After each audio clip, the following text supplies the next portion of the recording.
আনিসুল হক sir Apu বিশ্বাসকে দিল সুন্দর একটা গিফট। কি গিফট দিয়েছে সেটাই আপনাদেরকে জানাচ্ছি। আনিসুল হক স্যার খুবই পপুলার একজন লেখক। তার লেখা রিসেন্টলি নতুন একটি বই প্রকাশিত হয়েছে, যেটার নাম হচ্ছে কখনো আমার মাকে। সো এই বইটি আনিসুল হক স্যার অপু বিশ্বাসকে গিফট করেছেন এবং তিনি তার অটোগ্রাফ দিয়েছেন, লিখেছেন অনেক শুভেচ্ছা আনিসুল। আনিসুল হক স্যারের বই পড়েননি এমন মানুষ হয়তো খুব কম আছেন। আসলে বলে না যে ভালো মানুষ ভালো মানুষকে চিনে, এইটাই হচ্ছে তার প্রমাণ।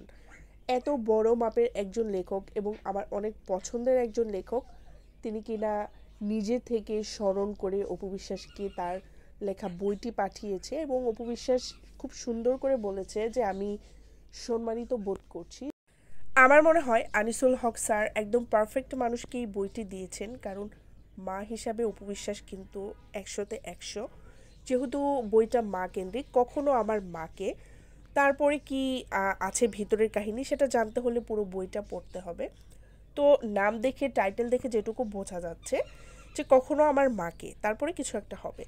সো সে পারফেক্ট একজন মাকে চুজ করেছে এবং পারফেক্ট একজন মাকে বইটি গিফট করেছে।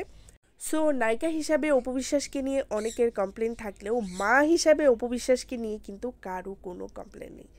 Best mother ever. আমার তো মনে হয় একদম পারফেক্ট একটা মা।